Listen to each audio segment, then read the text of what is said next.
Ce matin. Donc, première conférence, donc regard croisé, paysannes des Suds engagées pour une agroécologie féministe au quotidien et leur écho à des contextes agricoles et alimentaires français autour des questions de genre. Et donc, je vais laisser tout de suite la parole à Hélène Guetta-Bernard de l'Université de Toulouse et de l'ENSFEA et à Mélanie Antin, donc, qui travaille à la chaire alimentation UNESCO Alimentation du Monde et qui est doctorante en socio-anthropologie. Et merci d'avoir accepté notre invitation. Bonjour tout le monde, merci pour l'invitation justement. Je suis d'autant plus ravie d'intervenir que je suis enseignante à l'ENSFEA qui dépend du ministère de l'Agriculture, ministère de l'Enseignement supérieur agricole. Et j'imagine que parmi les enseignants et enseignantes qui sont là, vous devez connaître cette école qui forme formation continue et initiale des enseignants. Je suis aussi membre d'un laboratoire à Toulouse qui s'appelle le LIST, équipe dynamique rurale, et qui travaille depuis de nombreuses années sur ces questions de rapport de genre et développement. Donc, on m'a demandé d'intervenir ici en proposant un panel un petit peu des activités de recherche que je mène depuis plusieurs années. Et j'ai proposé d'abord, en introduction, de faire quelques propos préliminaires sur la manière dont on peut aborder les questions d'agroécologie féministe, paysanne et féministe. Et puis, je m'appuierai sur deux exemples au Brésil, dans le cadre d'un projet ANR autour de l'agroécologie féministe, mené dans les régions du Brésil que je vous présenterai. Et puis, je ferai aussi un petit focus sur un travail qui a quelques années déjà, mais qui me semble tout à fait d'actualité encore, au Sénégal, sur la moyenne vallée du Sénégal, où on a travaillé avec des collègues du CIRAD sur les liens, les articulations entre production et transformation alimentaire et la place où les femmes y jouent. Et puis je finirai sur, comme le titre l'indique, quelques échos au contexte français pour ces questions de genre. Merci de tenir à moi. Parce qu'on vous avait proposé un temps un peu plus long, donc je crois que j'ai trop de diapos, donc il va falloir que finalement, là, je passe tout.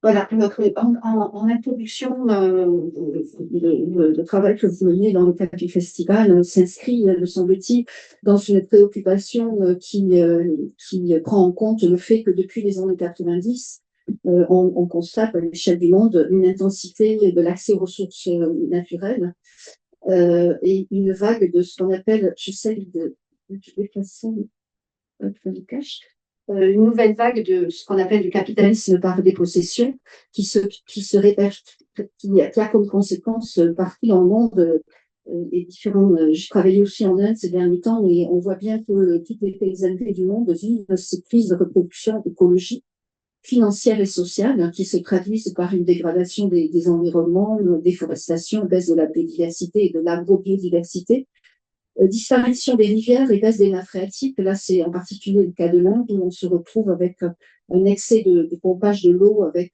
des changements techniques, la multiplication des puits qui vont puiser l'eau dans la nappe directement et sans contrôle et sans préoccupation autour de la nappe phréatique comme un bien commun. Il y a une privatisation en quelque sorte de l'eau qui fait que il y a une disparition des eaux de surface. Également, là, c'est dans le contexte en Afrique, par exemple, au Brésil, dont je vais parler, l'aspect de conservation des zones protégées, finalement, se fait parfois au détriment des droits d'accès des populations riveraines. Et donc, une préoccupation autour de ces droits acquis, enfin, qui devraient être acquis des populations, notamment qui vivent à proximité ou au sein des zones forestières.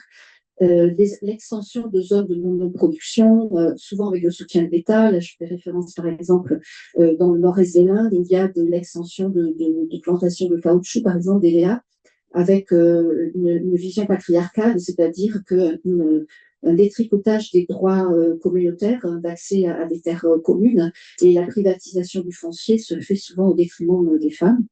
Des impacts des changements climatiques sur les modes de culture, un surendettement partout, que ce soit en zone rurale ou en zone urbaine, l'immigration masculine avec ce qu'on appelle une féminisation de l'agriculture qui n'est pas nécessairement associée avec d'augmentation du pouvoir des femmes, mais plutôt avec voilà, un surcoût de charges de travail, dégradation des questions alimentaires, puisque je vous l'expliquerai à propos du Sénégal, où on voit que la surconsommation, enfin, les changements des systèmes de production ont des effets sur les changements des systèmes alimentaires, avec par exemple en Afrique de l'Ouest et au Sénégal en particulier, une surconsommation de riz qui ont des effets en termes de qualité alimentaire. Et puis, cette question du célibat prolongé des hommes, j'ai mis ce point-là parce que je ne l'évoquerai pas plus avant, mais en Inde, il y a on constate que cette crise de reproduction a des effets aussi sur la reproduction sociale réellement, avec des hommes qui ont de plus en plus de mal à se marier parce que se marier avec un paysan, même s'il possède du foncier, même s'il a une maison confortable, eh bien, ce n'est pas du tout attrayant pour les familles des jeunes femmes qui ne souhaitent plus voir leur fille être mariée à des paysans. Donc, il y a vraiment le statut du paysan qui connaît une forte dégradation. Ah, ça ne défile pas.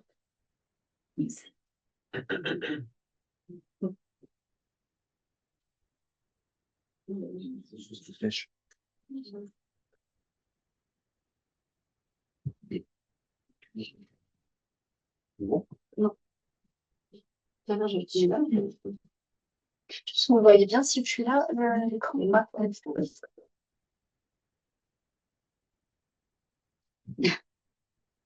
Parce que ici, ça défile pas. Ah, oui. C'est moi qui ai fait défiler avec. Ah, d'accord. Yes. Bon. Bah, si. Oui, je suis désolé. Par contre, à la distance, c'est dans le. Dans la semaine. Bon, le temps que ça se réfléchisse à trouver des solutions. Parce que du coup, je ne sais pas si vous voyez à l'écran. On a agrandi là, ça marche pas. En fait, oui, c'est ça, j'ai l'impression que. Bon, donc là, sur cette diapo, j'ai juste présenté quelques colloques qu'on a organisés. Donc à Toulouse, à Lyon, mais aussi au Brésil. Et au Brésil, en 2019, c'était une grande rencontre féministe et agroécologique, juste au moment où Bolsonaro est arrivé au pouvoir. Donc c'était un moment politique aussi très important qui a réuni aussi bien les paysans, mais aussi des universitaires et des responsables associatifs. Parce que vraiment au Brésil, en Amérique latine, mais en particulier au Brésil, c'est très fort. On devrait s'en inspirer parce qu'il y a ce croisement étroit entre le monde universitaire, le monde professionnel du développement, pour le dire comme ça, et puis les mouvements associatifs. Donc, merci. Alors là, du coup, je me fatigue. Ah, ben, voilà, quelques publications, voilà, vous pouvez retrouver nos travaux. Donc, du coup, quand on parle d'agroécologie paysanne et féministe, c'est vraiment, c'est d'abord une question de quelles sont les valeurs qui sont mises en avant, la question de l'autonomie, des techniques, la souveraineté alimentaire, les fortes interactions sociales. Dans les travaux, vous trouverez beaucoup de choses sur l'importance de l'échange de semences. On sait que dans beaucoup de conditions paysannes, les femmes ont un rôle particulier de gestion des semences, capital semencier, et que bien souvent, cet échange de semences se fait hors système marchand, en fait, et ça crée des formes d'interaction sociale très, très importantes. En Inde, par exemple, il y a eu des travaux très intéressants qui ont montré que ces échanges de semences se faisaient aussi entre femmes de castes différentes. Donc vraiment, ça reste un élément important qui soude les communautés paysannes. Donc, ces interactions sociales, les circuits courts, on trouve, par exemple, au Brésil, des formes d'amas, en quelque sorte, même si ce n'est pas le même mot qui est utilisé, mais c'est la même logique hein, d'interaction très forte entre monde paysan et monde urbain, en quelque sorte, sachant que là, il y a un enjeu fort de solidarité, d'interaction et de soutien par les consommateurs urbains, des dynamiques qui sont portées dans les contextes locaux, des formes d'entraide. Les paysannes au Brésil, par exemple, font un lien très étroit entre la défense du territoire et des communautés qui vivent sur ces territoires. Une agriculture fondée sur la nature, hein, c'est le propre même de penser cette agroécologie qui se veut dans une perspective d'agroécologie paysanne, pas simplement le changement des systèmes techniques, mais vraiment une préoccupation de repenser le rapport à la nature, penser la diversité des formes agricoles, le respect des cycles naturels et des agroécosystèmes, penser les complexités, changer de regard, changer de perspective, considérer que cette complexité, on doit la prendre en compte à différentes échelles, hein, de la plante dans les champs, mais aussi la prise en compte des paysages et aussi des intersectionnalités sociales. Donc, c'est complexité des agroécosystèmes, mais aussi complexité des systèmes sociaux. C'est dans une perspective féministe, c'est aussi lutter contre les violences et penser ces violences aux différentes échelles sociales et spatiales. Ce modèle patriarcal, on le retrouve dans les différentes institutions, à l'échelle de l'État, des communautés et des familles. C'est aussi ce système patriarcal, on le retrouve dans les systèmes productifs que l'on peut considérer comme colonial ou post-colonial, c'est-à-dire que les modèles de développement revêtent aussi des perspectives patriarcales. Je faisais référence tout à l'heure par exemple, le nord-est de l'Inde. C'est clair que lorsqu'il y a soutenu par l'État une extension de la culture de l'EVA, par exemple, c'est dans une perspective de développement de ce qu'on appelle les cultures de rente, et ces cultures de rente sont souvent prises en charge par les hommes, et les femmes se retrouvent en tant que main-d'œuvre, mais n'ont pas d'accès à la gestion de ces parcelles. Donc, dans une perspective féministe matérialiste, c'est-à-dire qui prend en compte la réalité des rapports sociaux dans les réalités du travail, c'est prendre en compte aussi des approches intersectionnelles, c'est-à-dire de considérer les rapports de pouvoir aux différentes échelles. Ces féministes paysannes agroécologistes, elles considèrent que il faut prendre en compte leur parole, leur manière de percevoir le monde, et qu'elles se retrouvent pas forcément dans une vision féministe urbaine, bourgeoise parfois. Voilà, donc c'est vraiment cette approche intersectionnelle, c'est bien considérer les différents rapports de pouvoir qui s'inscrivent dans les sociétés. Approche située, c'est-à-dire partir des savoirs et des points de vue des paysannes, et inclusive qui prend en compte la diversité de ces savoirs. Donc, à partir de 92, la conférence de Rio, il y a eu une reconnaissance institutionnelle des savoirs féminins et indigènes sur la nature, mais avec un risque parfois de naturalisation de ces savoirs, parfois aussi risque de commodification de ces savoirs, c'est-à-dire de marchandisation de ces savoirs, dans une perspective d'écologie féministe et d'écologie politique féministe. J'ai lu le nom de quelques travaux, notamment Bina Agarwal, qui est une collègue économiste dont les travaux sont reconnus en France. Elle a obtenu par le ministère de l'Agriculture un prix. Enfin, ses travaux sont vraiment appréciés. Donc, ce qui est en jeu, c'est de comprendre ces rapports de pouvoir qui prévalent à la construction des connaissances, c'est-à-dire que ce n'est pas des savoirs naturalisés. Cette question de la naturalisation des savoirs peut être dangereuse parce que voilà, s'il y a une forme d'essentialisation de ces savoirs. Au contraire, ces approches d'écologie politique féministe considèrent que la diversité de ces savoirs s'inscrivent dans des construits sociaux, dans des pratiques et des apprentissages. C'est bien parce que les femmes et les hommes, alors souvent dans une division sexuelle du travail, ont des responsabilités, mais aussi des droits d'accès, des usages, ces connaissances, elles sont liées à ces places sociales. L'important, c'est de ne pas hiérarchiser la division sexuelle du travail. Elle peut être questionnée en soi, mais elle est surtout politiquement à remettre en question si elle assigne les femmes et les hommes à des places qui ne peuvent pas qui ne peuvent pas évoluer, disons. Mais en tous les cas, les paysannes des Suds parfois revendiquent cette division sexuelle du travail lorsqu'elles reconnaissent des droits d'usage et des places au travail qui sont fortement appréciées. Donc, il y a aussi une analyse prudente de ces savoirs pour éviter des formes de romantisation des savoirs agroécologiques des femmes.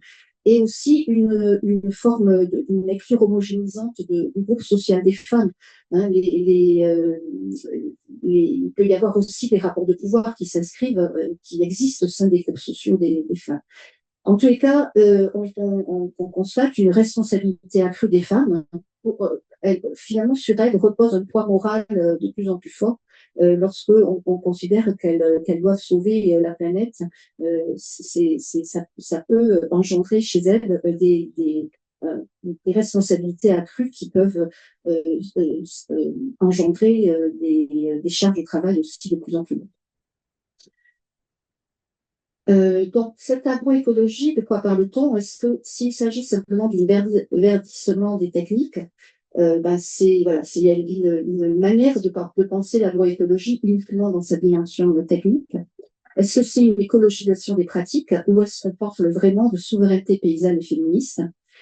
Dans ce contexte-là, la dernière approche de l'agroécologie, on sait que les paysannes des Nord et des Sud jouent un rôle clé dans les démarches alternatives et innovantes. Cette division sexuelle du travail rend compte de socialisation sexuelle partout dans le monde. Les femmes jouent un rôle social important. On a utilisé ce terme anglais de care, hein, c'est-à-dire de soins, d'attention. Effectivement, les femmes ont souvent un rôle particulier vis-à-vis de l'ensemble de l'intendance de l'espace domestique, de l'attention à avoir aux enfants, aux personnes âgées, aux personnes malades, à l'alimentation de la famille. Et donc, l'ensemble de ces socialisations sexuelles construisent des compétences, des savoir-faire et des savoir-être qui ne sont pas réservés aux femmes et dont l'objectif politique, c'est bien le partage avec les hommes. Là, je vous ai mis plusieurs références de travaux au Nord et au Sud. En France, il y a elle était Michèle Salmona. Elle a travaillé très tôt, l'une des premières à avoir travaillé sur les effets de la modernisation agricole et sur la place des femmes et des hommes au travail. Et elle a explicité à quel point il y avait des violences violences réelles et symboliques qui s'imposaient au monde paysan et en particulier aux femmes. Elle a montré que les femmes souvent ont été marginalisées. Hein, ça, c'est un point de vue que l'on défend dans le contexte des travaux que l'on mène. Finalement, au nord comme au sud, les femmes n'ont pas été ciblées par ces formes de modernisation agricole. Elles se sont retrouvées souvent à la marge, souvent dans des formes d'éloignement de ces politiques. Et finalement, avec l'agroécologie, cette position dans les marges fait que les femmes aujourd'hui ont maintenu des savoirs et des compétences qui sont particulièrement précieuses pour l'agroécologie. Donc, Michèle Salmona, l'une des premières à parler de cette situation, de l'éloignement des agricultrices de la formation aux technosciences, et que finalement, elles ont préservé par cette marginalité, en quelque sorte, une position critique. Je n'ai pas le temps de lire toute la référence, mais ces travaux sont vraiment fondateurs. Donc, qu'est-ce que les paysannes des Suds défendent? C'est que de cette capacité de soins, d'action, de cette position particulière dans les construits sociaux qui font que les femmes ont une place particulière dans la question des soins, c'est une réelle compétence, une réelle, de là, elles en tirent une capacité d'action pour politiser l'agroécologie, pour politiser ses capacités de soins, de ce care social et environnemental. La question du soin, au départ, le concept de care était centré sur les personnes, mais il y a eu un élargissement pour parler des soins à la nature, au paysage, au territoire et à l'ensemble des collectifs vivants, en quelque sorte. Donc, ces paysannes des Suds, et en particulier au Brésil, défendent le fait que leur participation à l'agroécologie, c'est aussi un combat politique, et c'est à partir de là qu'elles se construisent comme sujet politique, à partir de leur place située de paysannes qui cultivent la biodiversité, notamment dans le Frenta, le jardin de leur cuisine. Hein, c'est faire de l'espace politique, de la cuisine un espace politique. Et c'est en quelque sorte retourner le stigmate, c'est-à-dire d'une place marginalisée, d'en faire un point d'ancrage très fort pour porter l'agroécologie. Alors, il y a peut-être un risque d'enfermement, effectivement. La question, c'est de ne pas assigner ces femmes à ces espaces-là, mais reconnaître que ces espaces-là sont des espaces majeurs pour porter des pratiques alternatives et de pratiques agroécologiques. L'agroécologie féministe, c'est aussi considérer qu'il faut articuler fortement ce qu'on peut appeler l'éthique de justice, reconnaître un statut, reconnaître la place des femmes en agriculture, quelle est leur voix, de quoi elles parlent et qu'est-ce qu'elles revendiquent, mais aussi de responsabilité, c'est-à-dire que l'agroécologie féministe, c'est vraiment cette articulation entre éthique de responsabilité envers le monde où l'on vit, ce à quoi on tient, et éthique de droit, reconnaître le statut des femmes. C'est vraiment cette articulation très forte qui est revendiquée. Alors, j'en viens maintenant aux exemples plus précis au Brésil, donc dans le cadre d'un projet Gingibre porté par une collègue de l'IRD, Isabelle Lincoln, vraiment, c'est assez extraordinaire ce qui se passe au Brésil. Elles ont revendiqué, ces paysannes, qu'il ne peut pas y avoir d'agroécologie sans féministe, parce que vous n'êtes pas sans savoir qu'on peut parler d'agroécologie sans le croiser avec le féminisme, et c'est un vrai combat de reconnaître au sein de ces mouvements alternatifs la place des femmes. Donc, l'agroécologie est considérée comme à la fois une science, repenser le rapport à la nature, c'est aussi un mouvement social et c'est aussi des pratiques, une manière de vivre, de se penser aussi dans le monde, de repenser des formes d'ontologie, hein, de se lien à la nature, comment on le construit et comment il s'inscrit dans les pratiques. Donc là, on a travaillé dans cette région du Minas Gerais, puis près de Sao Paulo. Le projet a porté sur la manière d'appréhender les rapports à la nature et l'égalité de genre, comment, au travers de ces deux enjeux, comment les mobilisations et les pratiques féministes se construisent dans l'agroécologie, un projet interdisciplinaire entre agroécologie et puis sciences sociales, et un partenariat très fort avec le monde académique, les ONG et les collectifs féminins, avec des méthodes participatives où l'enjeu est de travailler à partir d'une formation politique très forte. Je crois que c'est vraiment assez exemplaire au Brésil, c'est que les paysannes, elles sont, grâce à ce lien étroit avec les mouvements associatifs, elles ont une vraie conscience politique bâtie dans l'action et sur le terrain, avec des allers-retours aussi avec l'université. Par exemple, dans 10 jours, je pars au Brésil, il y a une formation qui est organisée à l'université qui va réunir autant d'étudiants que de paysannes. Et ça, dans les universités en France, oui, donc une démarche de co-construction des connaissances avec les agricultrices, inscrite dans une longue histoire de partenariat et dans une recherche, c'est pour ça il y a ce jeu de mots, recherche-action féministe, parce qu'on revendique, là aussi c'est de plus en plus fréquent dans le monde de la recherche aujourd'hui, une science émancipatrice à travers la construction collective et processuelle des connaissances. Donc là, cette diapo présente différents outils méthodologiques qu'on a utilisés, mais je voudrais parler de cette cartographie corps territoire. Là aussi, Mélanie, c'est vraiment en Amérique du Sud, hein, cette méthodologie qui articule l'appréhension du corps en relation avec le territoire. Elle est réelle, pas qu'au Brésil. Donc, c'est une perspective qui part de la construction des territoires et de la manière dont les systèmes productifs et les systèmes alimentaires aussi, finalement, ont des effets sur le territoire, mais aussi sur les corps des hommes et des femmes. Et donc là, je vais vous montrer le résultat, mais là, c'est un travail intermédiaire qui va aboutir à la réalisation de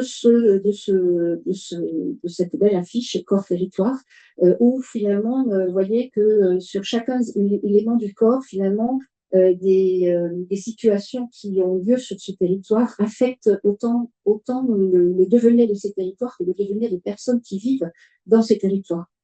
Au Minas Gerais, la question, c'est l'extraction de bauxite pour la production d'aluminium et l'importance des entreprises d'extraction qui font pression sur les communautés paysannes et notamment auprès des hommes, parce qu'on est dans un contexte où les hommes ont ce devoir de ramener l'argent à la maison. Hein. Donc, c'est auprès d'eux que les entreprises c'est par les hommes des communautés que les entreprises entrent Et les hommes, assez fréquemment, finalement, montrent leur terre et leurs conjointes plus politisées que les hommes sont vraiment pas du tout satisfaits de cette situation et se battent pour éviter cette présence des entreprises sur leur communauté. Un autre combat, c'est aussi la monoculture du café qui s'inscrit aujourd'hui avec une utilisation excessive de produits chimiques. Et les femmes, là aussi, se battent pour essayer de convaincre leur mari de trouver des alternatives à ce modèle productif. Et elles ont en charge les jardins c'est là qu'elles soutiennent une agroécologie basée sur une biodiversité agricole et alimentaire qui accompagnent, qui soutiennent fortement une sorte de souveraineté alimentaire à l'échelle des familles et des communautés.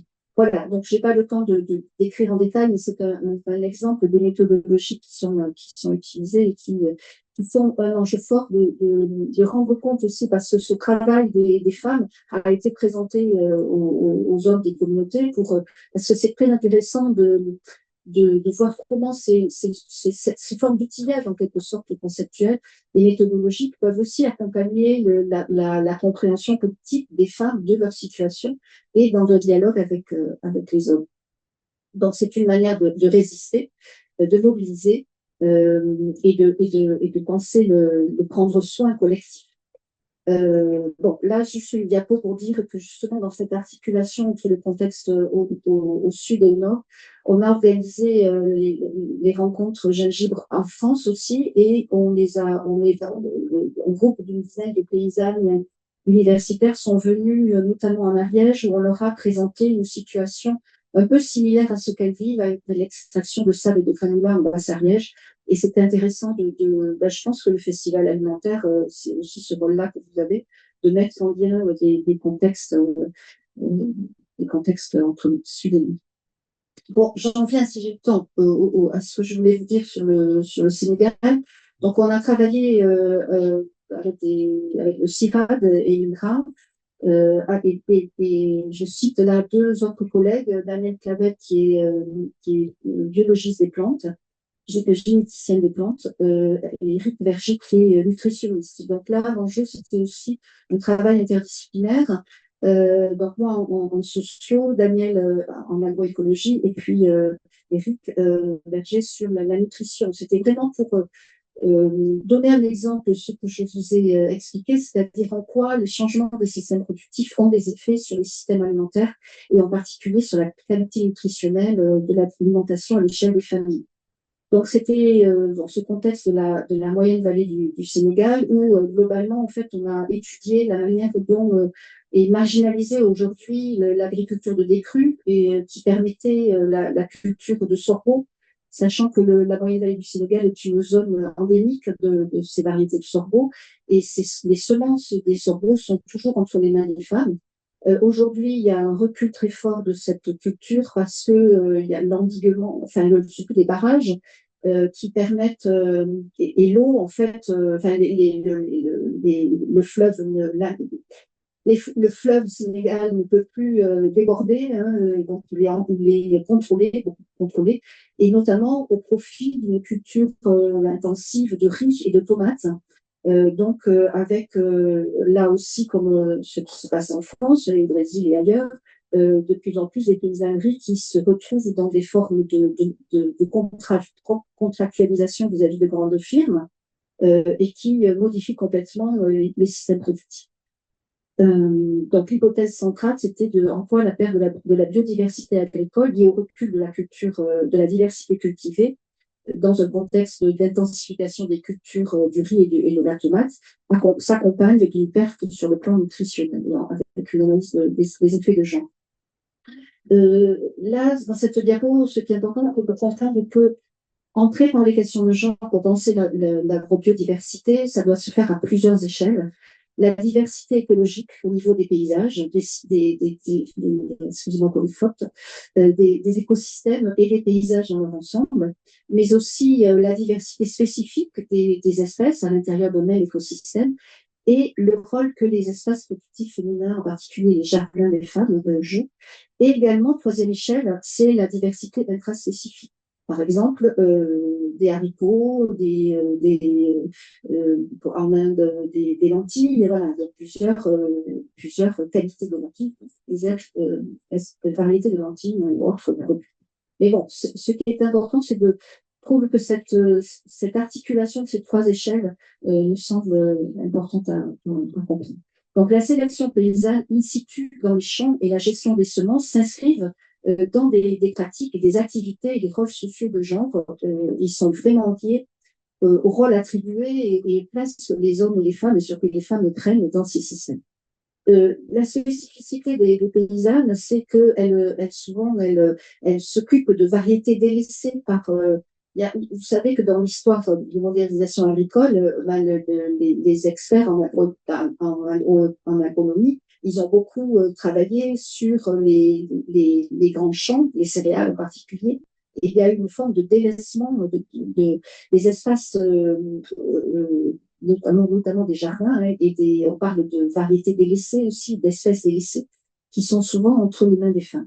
Donc il y a des légumes locaux qui sont aussi très importants d'un point de vue nutritionnel et qui sont délaissés par la recherche agronomique. Également des plantes alimentaires, des condiments, aussi des plantes sauvages dont souvent les femmes ont en charge de la cueillette. Donc il y a en quelque sorte, il y a un vaste disons, il y a énormément de travaux que mènent les femmes, hein, de plantes qu'elles préservent, qui sont complètement ignorées par la recherche. Quelles sont les conséquences en termes d'options de recherche? C'est de penser travailler dans ces formes d'interdisciplinarité, de penser la biodiversité par le rôle culturel des aliments, les conditions et contraintes d'accès aux facteurs de production et aux aliments par les femmes, de travailler sur les interfaces et de comprendre ces interactions entre activités, dimensions écologiques, économiques et domestiques, et d'entrer par une analyse des rapports sociaux de genre liés à l'environnement. Je peux accélérer. 5 minutes. Donc, les jardins de femmes, c'est des photos voilà, dans d'autres conditions, d'autres situations que vous connaissez. Mais ces jardins de femmes jouent un rôle très important. La difficulté, c'est que souvent, ceux qui ont en gestion les terres du village leur donnent des espaces souvent à la marge, dans des terrains peu fertiles.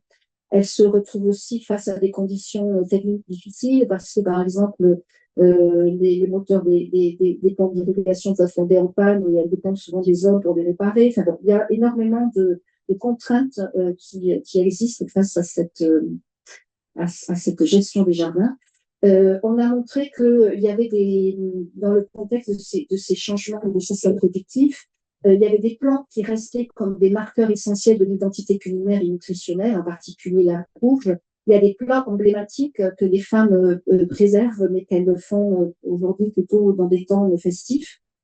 Il y a c'est un peu comme en Inde, hein, les milles disparaissent des systèmes alimentaires parce qu'ils sont trop chers à l'achat. Voilà. Donc, il y a ce qui est intéressant, c'est de comprendre à quel point il y a un rôle très fort central de la cuisine. C'est pas pour dire que les femmes gèrent vraiment politiquement ce qui est mangé, hein, parce que la clé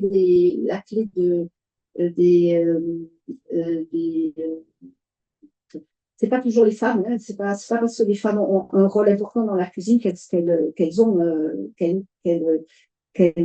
peuvent politiquement gérer tout ce qui est acheté, etc. Mais il n'empêche que préserver la biodiversité cultivée, il faut la penser dans l'interaction avec la cuisine, parce que les femmes, elles souhaitent préserver certaines variétés parce qu'elles savent qu'elles vont les cuisiner, que telle variété, elles vont être intéressantes pour apprécier tel ou tel plat. Donc, il y a un rôle étroit à penser, hein, un élément important à penser de l'articulation entre le champ et la cuisine. Donc, elles sont en quête, ces femmes, elles sont souvent en quête de reconnaissance de leur rôle, comme bonnes cuisinières aussi, parce que c'est ce qui assoit aussi leur reconnaissance sociale. et avec une forte préoccupation identitaire. Bon, voilà, on a travaillé sur l'organisation dans des familles polygames, de l'organisation des repas, la manière dont les plats, l'espace social aussi, de la manière dont on mange, dont on sert, etc.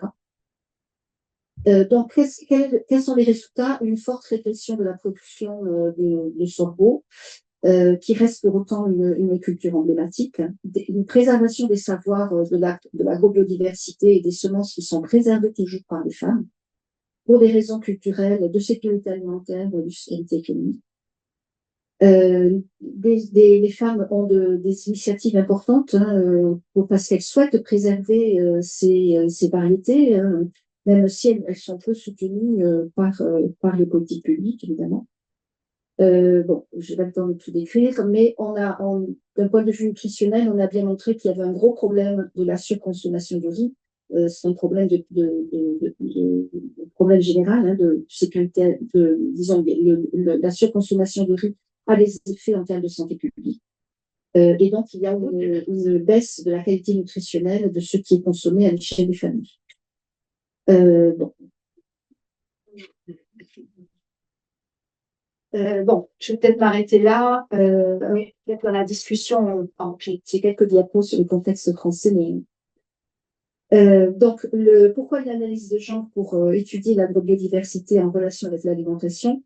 C'est parce que c'est un facteur fort d'appréhension en termes de services écosystémiques, mais aussi en termes d'avantages liés à la santé humaine, ce qui confère un pouvoir d'appel. Voilà. Il est très important de prendre en compte ce rôle des femmes en s'appuyant sur la manière dont elles vivent les contraintes dans lesquelles elles s'inscrivent, les contraintes financières, les contraintes d'accès au foncier, qui sont très importantes, mais tout en prenant évidemment en compte dans le contexte du festival que vous portez, on voit très bien qu'il y a de plus en plus, depuis des années, une préoccupation sur la place que les femmes occupent dans ces systèmes alimentaires et de les croiser le système agricole et le système alimentaire. Si On peut encore prendre 2 minutes. 2 minutes? Oui, 2-3 minutes. Voilà, donc, trois idées majeures que je voulais mettre en avant. Dans tous les contextes à travers le monde, les organisations agricoles, on peut mettre très bien, ont marginalisé la place des femmes au travail. Dans le contexte français, ces modernisations agricoles, on sait bien qu'elles ont fortement accompagné le départ des femmes des fermes. Aujourd'hui, en France en particulier et en Europe, l'agriculture est toujours pensée comme un métier d'homme. J'encadre plusieurs thèses sur ces sujets, notamment sur les filières d'élevage. Et aujourd'hui, avec la difficulté de renouvellement des générations en agriculture, il y a un appel du pied en quelque sorte pour que les femmes trouvent leur place dans les métiers agricoles, féminisation des métiers agricoles, mais en fait, c'est pas si évident que ça, parce que les femmes restent sujettes à des contraintes très fortes, y compris dès le moment de la formation.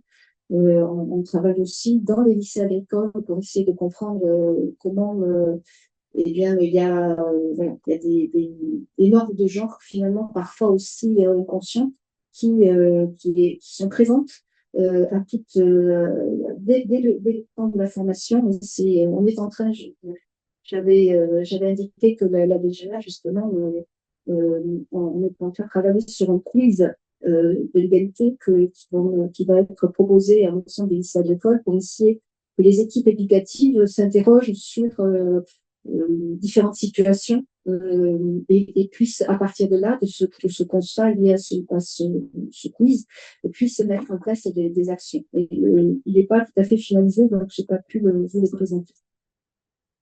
Donc, également, un point majeur, c'est les techniques en général, et par exemple, on travaille sur la filière agroéquipement.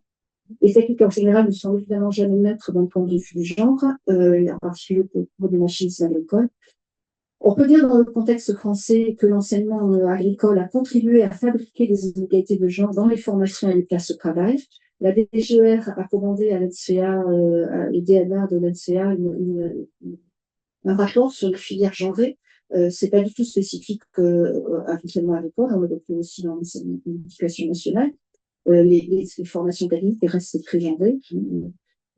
Si aujourd'hui, dans l'enseignement agricole, il y a une égalité de la présence des filles et des garçons, vous êtes les premiers à savoir qu'on ne recrute pas les filles et les garçons dans les mêmes films.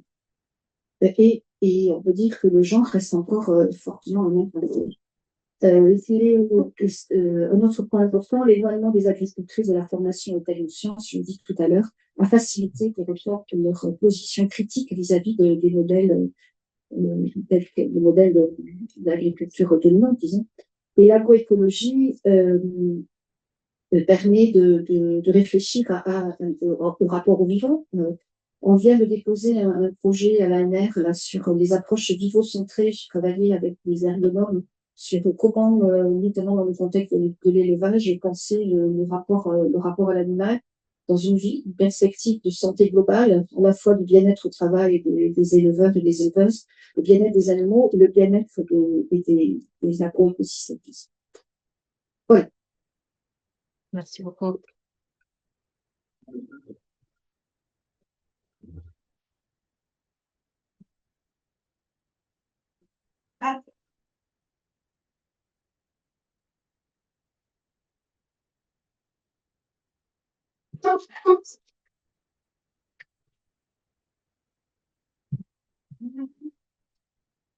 Je cherche C'était toi qui allais me dire Carla. Tu l'as mis là? Je t'avais demandé de le mettre là aussi, mais tu l'as pas mis. Ah, je m'entends. C'est ça. Oui, pas de souci. À distance, tu vas la voir.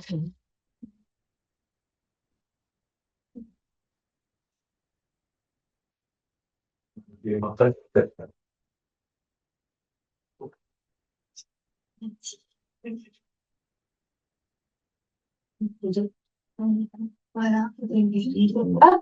Ah, bah, 2 secondes, 2 secondes. c'est ça. Il est tout en bas, je pense. Ah, bah voilà, c'est ça. Bon.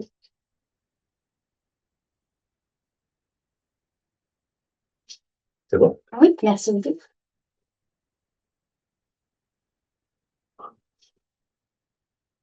Mais on est supposé dire. Donc,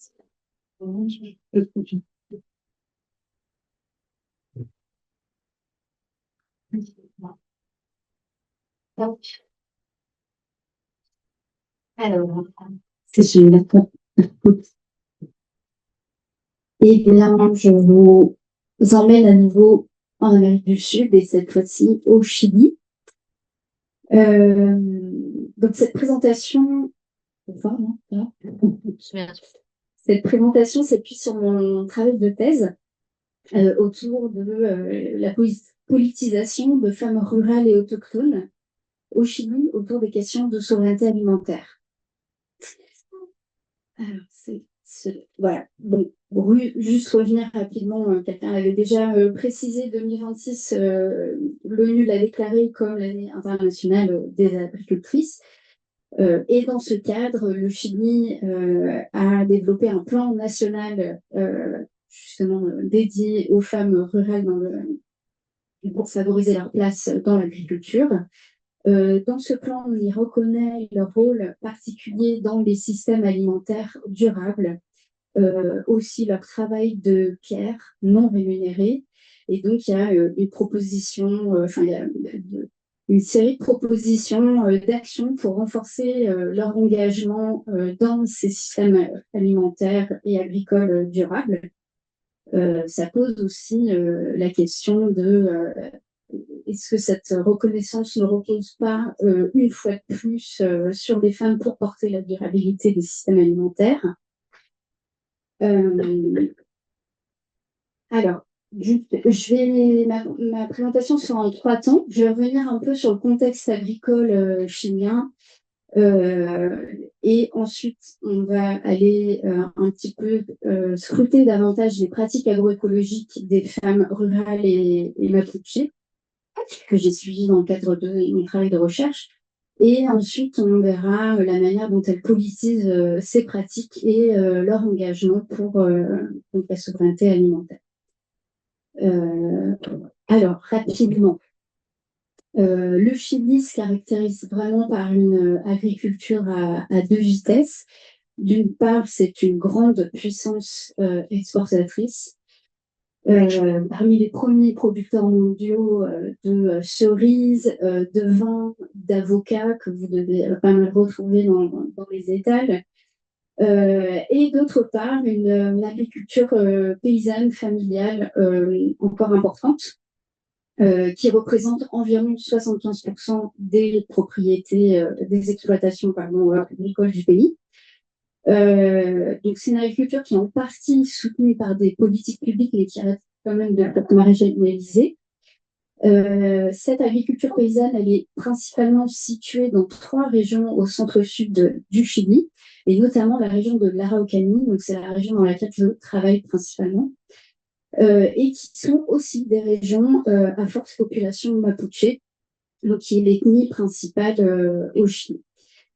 Il est aussi intéressant de noter que ces régions se concentrent sur des productions qui sont peu exportatrices, plutôt destinées aux marchés locaux, et qu'elles occupent en totalité moins de 20% de la surface agricole totale, donc illustrant un phénomène de forte concentration foncière. Alors, pour comprendre un peu cet état actuel, on va revenir sur une période clé de l'histoire agricole chilienne. Alors, j'aurais pu remonter plus loin, mais on va, je vais pas avoir le temps, mais donc suite à la dictature, le coup d'État de 1973 et donc la dictature d'Augusto Pinochet qui a duré à peu près jusqu'en 89, le Chili a connu de grands bouleversements de son système agricole. Donc déjà, il y avait une réforme agraire qui avait été engagée dans les années 60 qui a été interrompue avec le coup d'État, et surtout, il y a eu une contre-réforme agraire.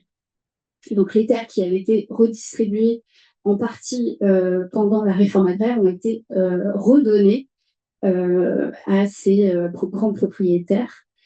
Et donc généralement, la dictature a aussi imposé la propriété privée individuelle, notamment pour les communautés mapuches. Ce n'était pas encore le cas à ce moment-là. Donc, ce qui a aussi profondément modifié les structures communautaires, où la terre était encore collective. Et aussi, cette période a ouvert la voie à l'extractivisme. Donc, dans la région de l'Araucanie où je travaille, ça a été l'encouragement de l'expansion massive de l'industrie forestière, avec des plantations de pins et d'eucalyptus subventionnées par l'État, au détriment des écosystèmes locaux. Donc, ça a eu des effets socio-environnementaux qui ont été très bien documentés, de pollution, d'érosion, de disparition de forêts naturelles, l'augmentation, l'aggravation du stress hydrique, voilà, une grande vulnérabilité écologique, la précarisation de l'emploi. Les emplois dans l'industrie forestière sont principalement occupés par des hommes, et donc c'est une main-d'œuvre masculine précaire. Et donc, ça a particulièrement affecté les femmes en milieu rural qui sont principalement, qui travaillent principalement une agriculture de subsistance et qui donc dépendent aussi de l'accès à la terre, à l'eau, aux ressources et aux forêts. Il y a les activités de cueillette, par exemple, de fruits, des bois, des plantes médicinales. C'est assez central en fait dans l'alimentation, dans la vie quotidienne et religieuse des communautés mapuches. Ces activités de cueillette sont principalement féminines, et donc le fait d'avoir une perte de biodiversité, de forêt naturelle, ça a aussi engendré des difficultés pour la poursuite de la cueillette. Globalement, l'État a joué aussi un rôle central dans la transformation des espaces ruraux pour répondre aux besoins de l'agro-industrie, donc en soutenant la modernisation agricole. Donc, ça a été fondé sur, encore une fois, des monocultures, grande mécanisation, irrigation, les semences améliorées, etc., qui sont aussi diffusées aux petites agricultures paysannes, y compris Mapuche, et qui a globalement tenu à distance les femmes. Pour rappel, le Chili est aujourd'hui un acteur majeur de la production de semences améliorées, notamment génétiquement modifiées, pardon, notamment sur les marchés de contre-saison. Et donc, cet ensemble de politiques a instauré ce qu'on appelle un régime alimentaire corporatif, donc principalement contrôlé par de grandes industries, enfin, de grandes entreprises de l'agroalimentaire. Globalement, avec le retour à la démocratie dans les années 90, il y a eu quelques avancées effectivement notables en matière de droits autochtones ou de droits sociaux, mais globalement, l'État chilien a continué dans une logique extractiviste et de stratégie d'ouverture aux marchés internationaux. Aujourd'hui, c'est le pays qui a le plus signé de traités de libre-échange au monde, donc avec toutes les conséquences en matière de concurrence pour les producteurs, de fragmentation de liens sociaux, etc.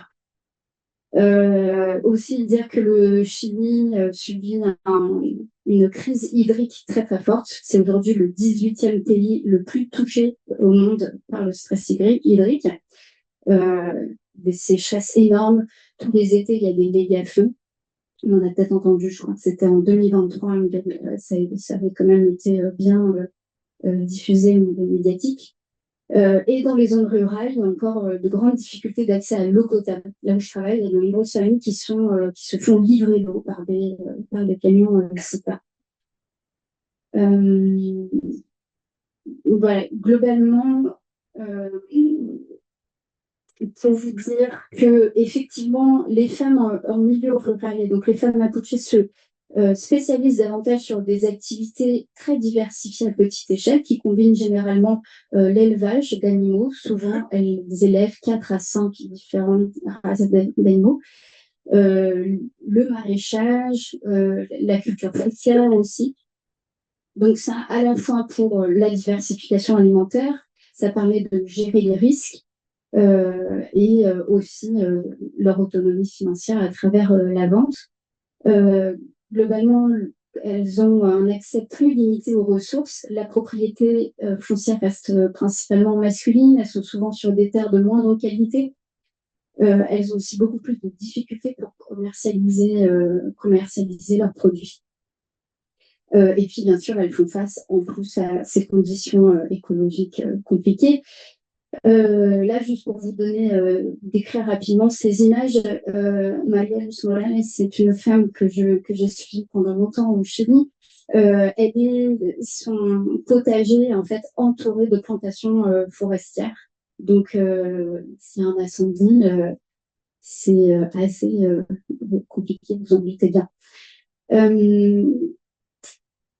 Et puis, peut-être vous dire rapidement, voilà, globalement, les femmes mapuches et rurales se retrouvent au croisement de plusieurs formes de domination, ce qui se traduit par des niveaux de pauvreté les plus élevés, un accès limité à l'éducation supérieure et une forte exposition aussi aux violences. L'Araucanía, c'est la région qui a le taux le plus élevé de violences intrafamiliales et de féminicides. Donc, dans ce contexte, je m'intéresse à la manière dont ces femmes font politique. Comment est-ce qu'elles s'engagent pour leur territoire à travers donc leur groupement de femmes et quels espaces elles investissent.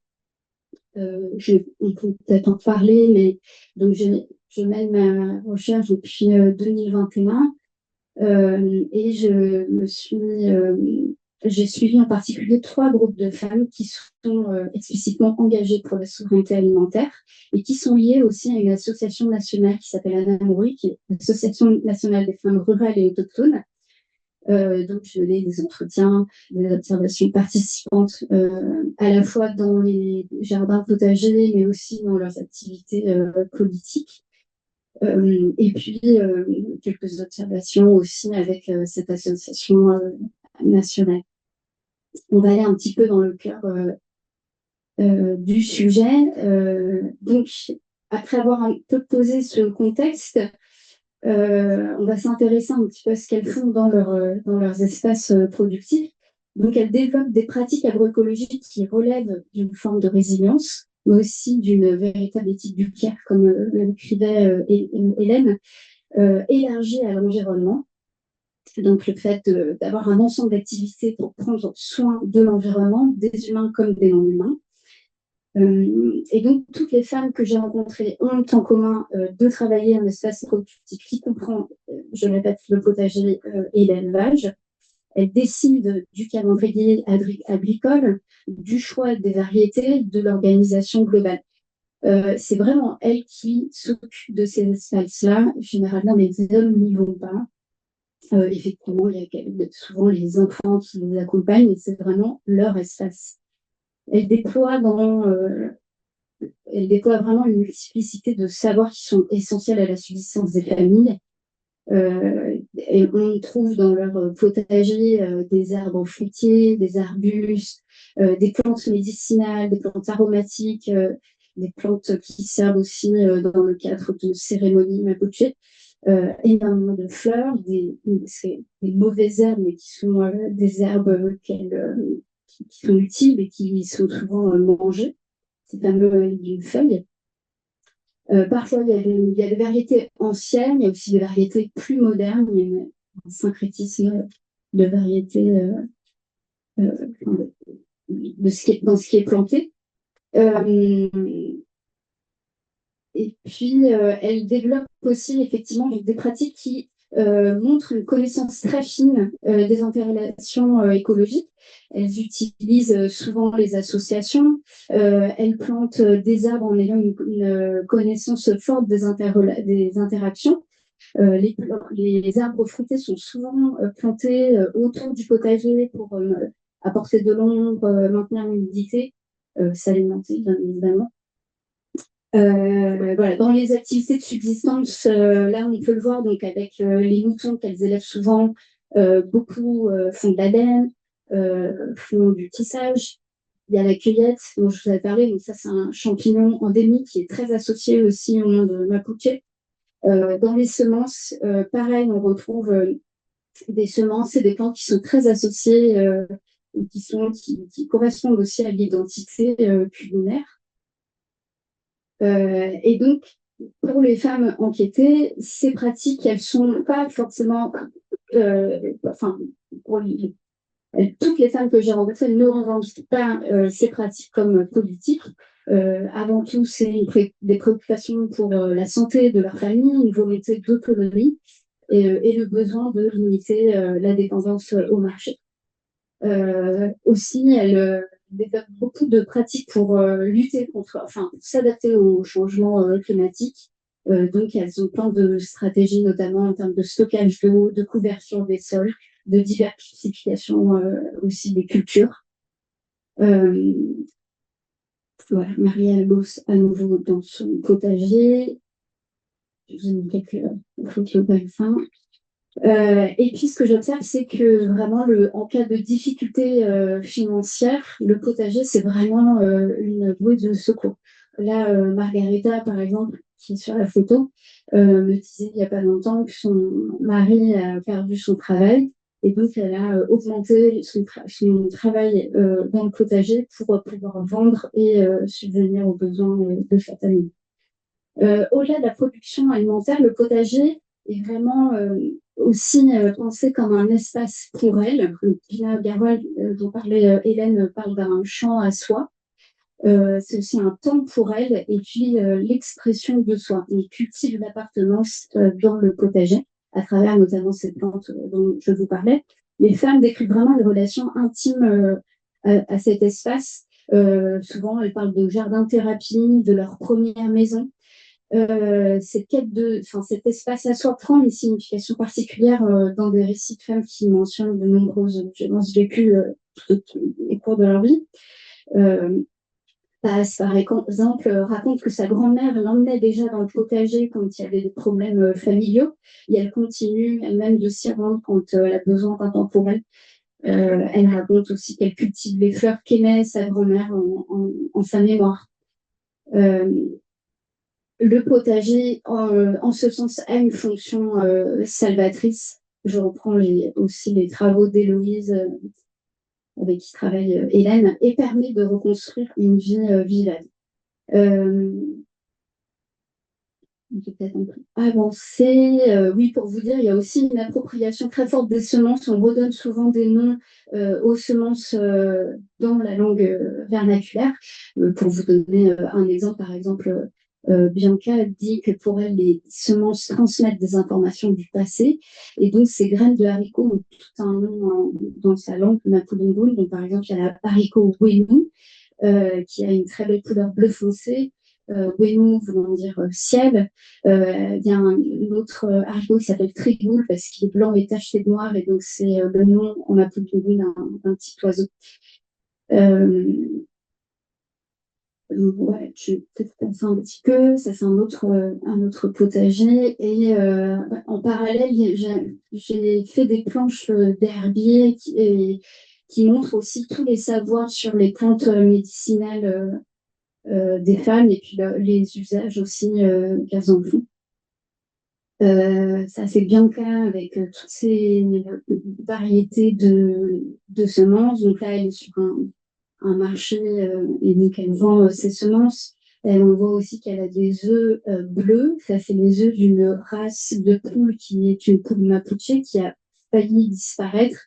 Et donc, parce qu'il y a eu une revitalisation, enfin, une récupération de cette race de poule par des communautés mapuche, et peuple sarde. Voilà. Et donc,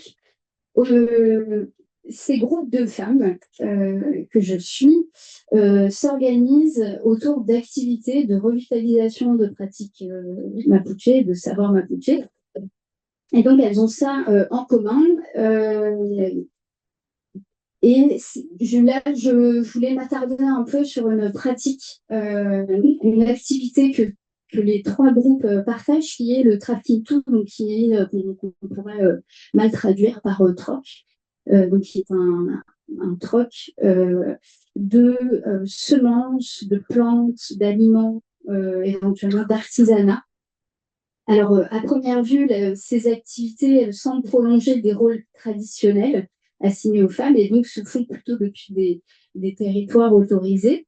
Mais en pratique, le fait de se retrouver déjà entre femmes, ça permet les rencontres, la sociabilité, permet de l'entraide aussi, et puis sortir aussi de l'isolement dans le milieu rural. Pour vous donner une idée, il y a une étude qui a été menée sur 100 potagers dans la région de l'Araucanie. 89% étaient gérés entièrement par des femmes, et l'étude a recensé 285 espèces et 543 variétés de plantes cultivées intentionnellement dans ces potagers, pour différentes raisons. Et un autre aspect clé, c'est que l'étude montre que c'est en grande partie grâce à ces tracking-tout qu'il y a autant de variétés cultivées. Alors, ce qui m'intéresse peut-être aujourd'hui, c'est pas tant la forme, mais plutôt ce que porte, ce qui permet ce tracking-tout. Donc, c'est un échange de biens, mais c'est aussi un échange de savoir, de techniques agricoles, de recettes, d'usage des plantes, et puis de mémoire territoriale et d'affect autour de ces plantes. Et c'est un espace aussi de réaffirmation identitaire à travers les manières de se présenter, les produits échangés, les dispositions et l'aspect presque ritualisé du trafficking-tout. Et aussi les pratiques alimentaires, parce que pendant le trafficking-tout, on mange ensemble, et donc souvent les femmes apportent des aliments qui sont associés à une culture, enfin une identité culinaire.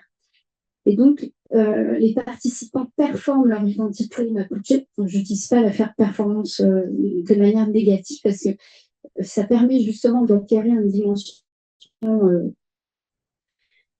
subversive, dans la mesure où ça permet de resignifier des pratiques et resignifier son identité dans une inversion du style, justement.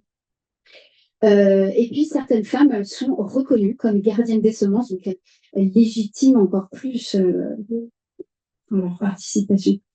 Voilà, quelques exemples d'échanges, de tracking. bon, bien qu'avec ses graines.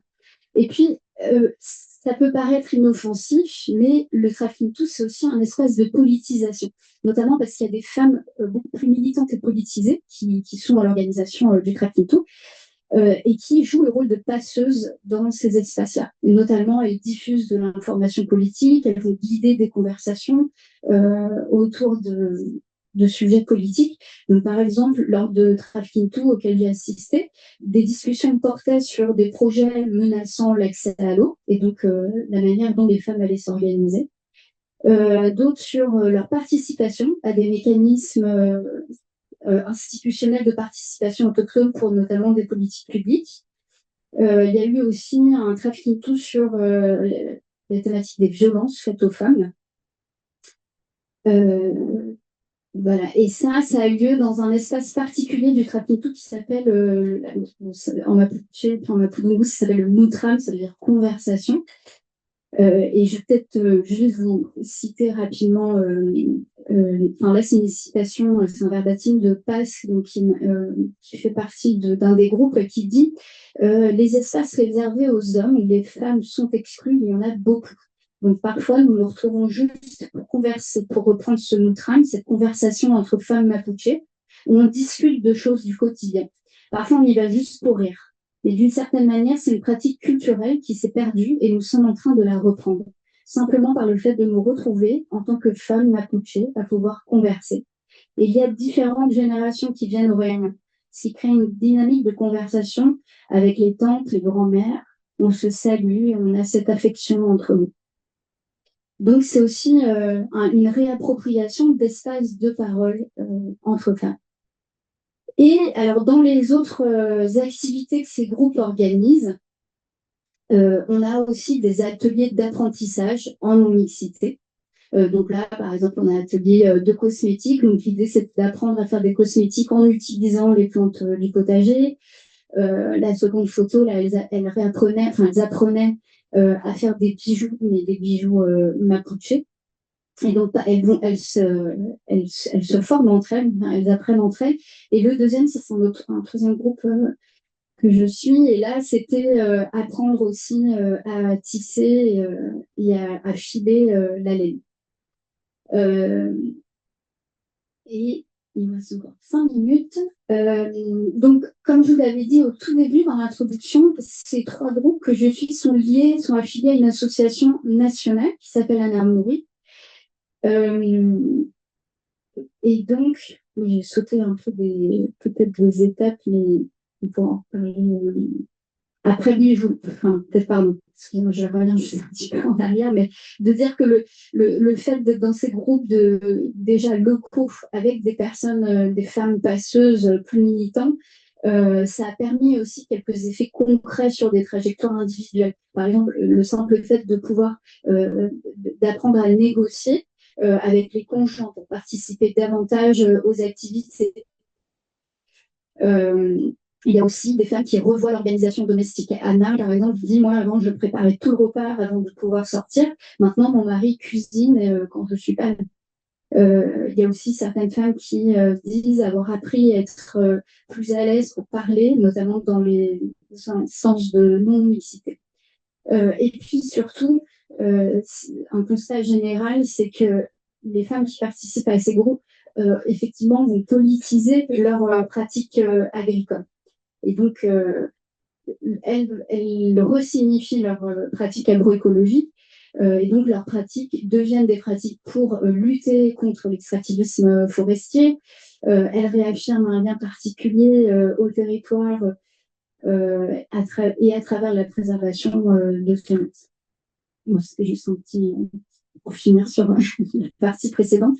Et donc, le fait d'être affilié à cette association nationale permet à certaines de participer à des instances régionales, nationales, voire même internationales, puisque Anamuri est liée aussi à la Via Campesina. Donc là, par exemple, je crois que c'est tous les 2 ans, Anamuri organise un congrès national où tous les groupes affiliés dans tout le pays se retrouvent. Donc là, encore une fois, ça permet de se retrouver entre femmes et de partager leur réalité. et puis de rendre visible leurs conditions de vie, leur probabilité en tant que femme mapuche.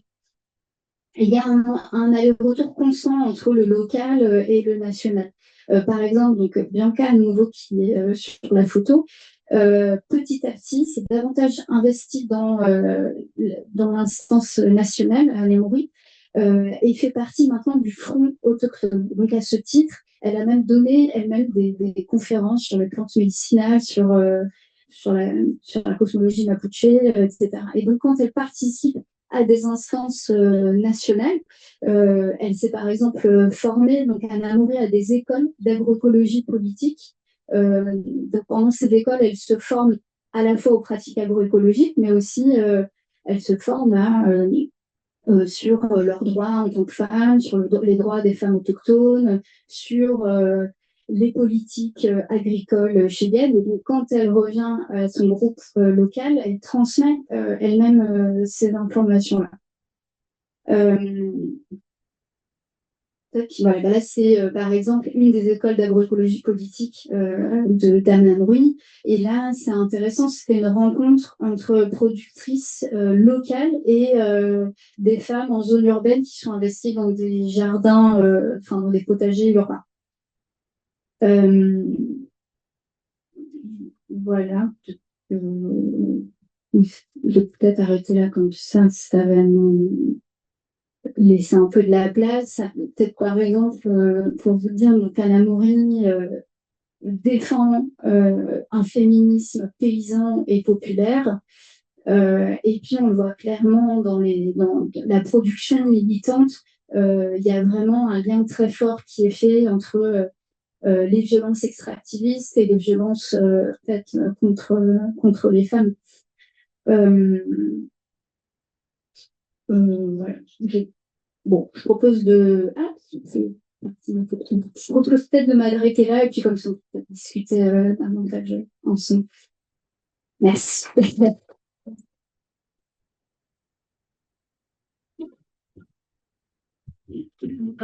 Merci beaucoup pour vos présentations. Je vais prendre les questions dans la salle. Voilà, s'il y a quelqu'un qui a des questions.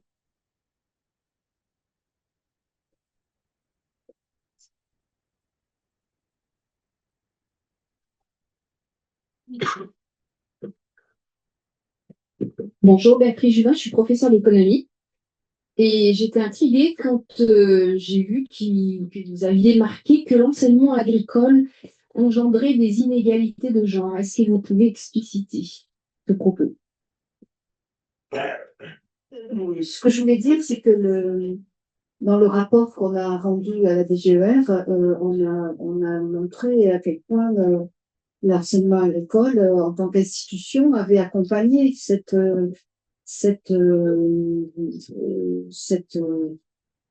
par exemple, à la filière SAPAT, une filière autour de les soins de personnes et territoires, SAPAT, bon,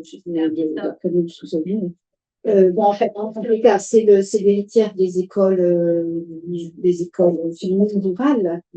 Donc, il y a et puis la filière agroéquipement qui est à 98% masculine. Mais bon, ce que je veux dire, c'est que l'enseignement agricole a contribué au port de modernisation agricole, a été un levier très fort dans l'histoire de modernisation agricole et a contribué au fait que ben, il y a quand même encore aujourd'hui une division, on pourrait dire que ça dessus, des formations avec la filière SAPA, tu sais, je crois, à 90% féminine. Voilà. Et pour autant, je suis d'accord avec vous qu'il y a une préoccupation autour de la question de l'égalité filles-garçons ou ça l'agriculture. Il y a ces préoccupations avec des outils, des propositions qui sont relativement anciennes aujourd'hui. Mais ce que je voulais souligner, c'est qu'en tant qu'institution, l'enseignement agricole a contribué quoi, à cette. Il y a quand même eu, les données chiffrées le montrent, il y a eu une forme le départ des femmes des fermes, hein, à partir des années 60. Et voilà, c'est ça que je voulais souligner. En tant qu'institution, elle avait contribué aussi à l'arrêté de la situation de la place des femmes. Alors, pour rejoindre ce que vous dites, alors, dans les années 2000, au moment où j'ai commencé à enseigner en conduite et gestion d'une exploitation agricole, il n'y avait que des garçons. Petit à petit, donc là, j'ai recommencé il y a 2 ans, j'ai fait à nouveau, plus de 20 ans après, cette même formation, il commençait à y avoir des filles. Et justement, dans le cadre d'une présentation, donc les femmes dans l'agriculture, donc il y a des jeunes filles de cette formation qui ont présenté, qui ont expliqué leur parcours à des jeunes qui étaient de quatrième, qui venaient de l'EN, et qui leur expliquait justement que pour une fille, bah, c'était très difficile de s'imposer. Mais elle ne parlait pas spécialement de l'enseignement agricole, elle parlait aussi, on va dire, des agriculteurs en tant que tels. Puisqu'en France, c'est quand même des hommes majoritairement qui gèrent les exploitations agricoles. Les femmes, elles sont présentes, mais malheureusement, on n'a pas assez de modèles féminins. Et donc, les jeunes filles n'arrivent pas à se raccrocher à ces modèles-là pour se dire, bah oui, on peut réussir. Et à titre d'exemple, puis après je laisserai la parole, moi j'ai fait une formation parce que je voulais avoir des moutons et faire de la laine. J'ai eu que, que des hommes qui m'ont découragée en me disant que physiquement j'allais pas tenir, que si, que là. Et fort est de constater, en effet, que tout ça a fait que alors, il y a eu d'autres raisons, mais je ne l'ai pas fait non plus. Et ça m'a aussi en partie découragée. Parce que le modèle masculin est tellement présent, et notamment sur l'agroéquipement, je suis d'accord avec vous, hein, j'ai aussi fait du BTS agroéquipement et il n'y a que des garçons. Et c'est toujours et quand on interroge les jeunes, pourquoi ils viennent justement dans l'agriculture, ce qui les intéresse, c'est monter sur les tracteurs. Voilà. Et ça renvoie un petit peu à ce qu'on a dit hier, à un moment donné, ça a été dit, les jouets qui sont aussi genrés et que du coup, régulièrement, on achète le tracteur pour le petit garçon et puis la dinette pour la petite fille. Voilà.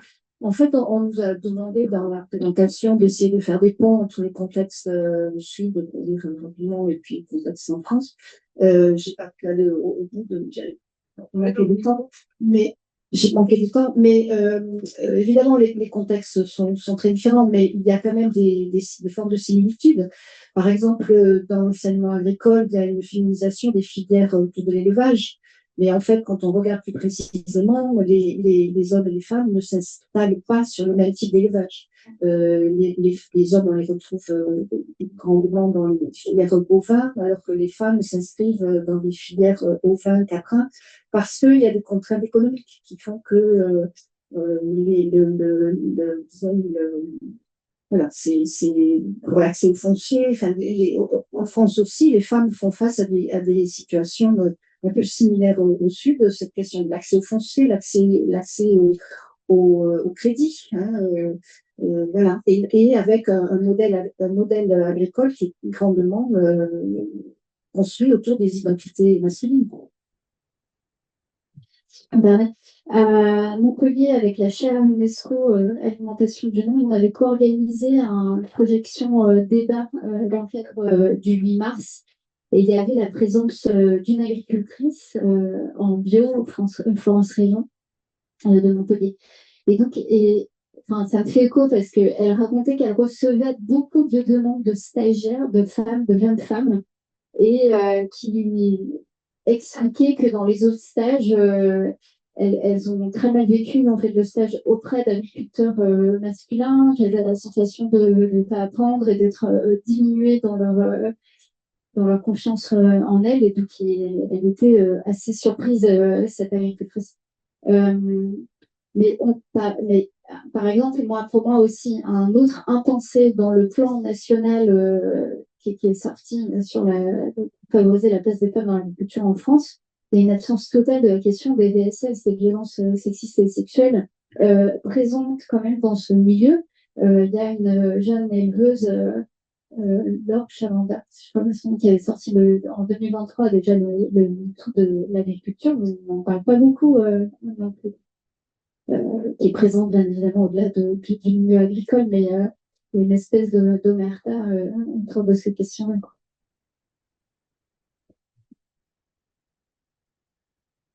Moi, je voudrais juste, justement, par rapport à l'enseignement, je ne sais pas s'il y a des chiffres. Je ne sais pas s'il y a des chiffres sur la représentation genrée dans l'enseignement, c'est-à-dire est-ce qu'il y a beaucoup de femmes qui enseignent l'agroéquipement, est-ce que ce sont plutôt des femmes ou des hommes qui sont responsables des halles de technologie? Combien il y a de femmes qui sont directrices de ferme dans les lycées agricoles? Parce que ça participe en fait des possibles. Dans la pensée ou dans l'imaginaire. C'est-à-dire si on ne voit que des enseignants hommes enseigner l'agroéquipement, évidemment que la fonction, elle est attribuée à la masculinité. Je ne sais pas s'il y a des chiffres. Je ne crois pas que les femmes, je n'ai pas accès à ces chiffres, mais vous avez tout à fait raison.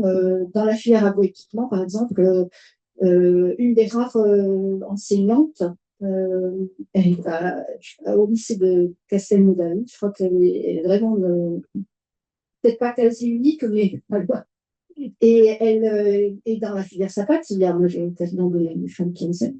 Donc, effectivement, dans la question du modèle, c'est vraiment très important. Il y a aussi une division sexuée dans les enseignantes et enseignants des filles. Il y a des travaux intéressants qui ont été menés autour du tracteur aussi comme symbole de masculinité. C'est une machine. Oui. Moi, j'ai l'impression que ce que vous avez montré, c'est justement la place de la machine et du matériel qui est utilisé ou qui n'est pas utilisé, et que les femmes, elles travaillent avec plus du petit matériel. Et comment s'inspirer de ça? Parce que l'impression que l'agriculture aujourd'hui, elle est délaissée par beaucoup de monde, justement parce que c'est un travail hyper physique, hyper fatigant. Et dans plein de pays du Sud, il n'y a pas accès au matériel. Et on veut faire autre chose que s'abîmer la santé. Et les femmes, elles restent là à s'abîmer la santé, puisqu'il n'y a pas d'autre solution. Et c'est pas vraiment un message positif, hein, de voir ce type d'agriculture où on travaille juste avec son corps et peut-être avec la nature, mais c'est pas du tout l'image qui est valorisée.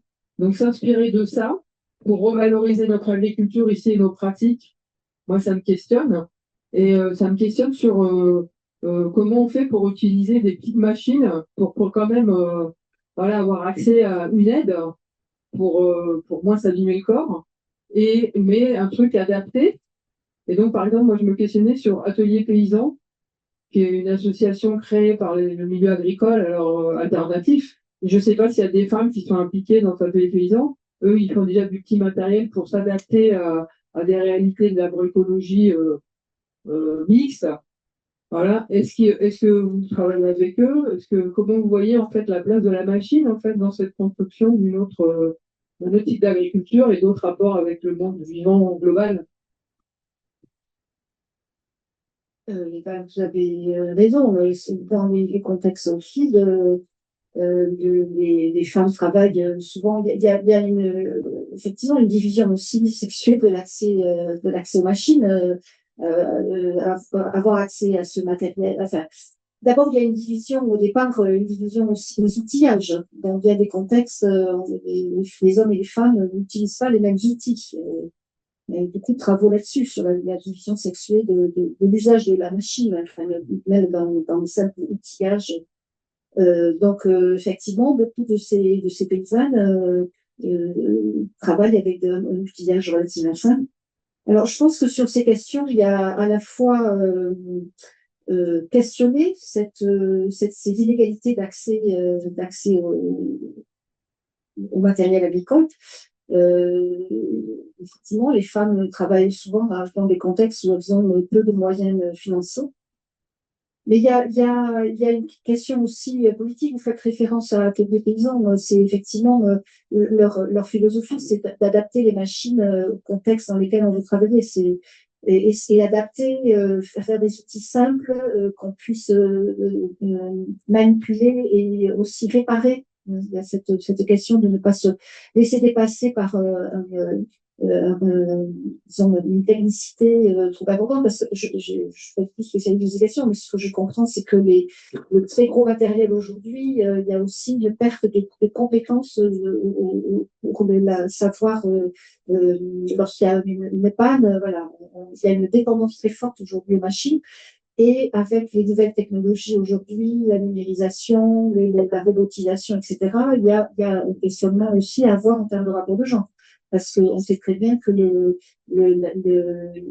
modernisations agricoles ont aussi éloigné les femmes de la terre parce que toutes ces technologies, Mélanie parlait des tracteurs, il y a toute une littérature sur la manière dont ces compétences d'usage des machines n'a pas été, disons, les femmes ont été un peu exclues de cette.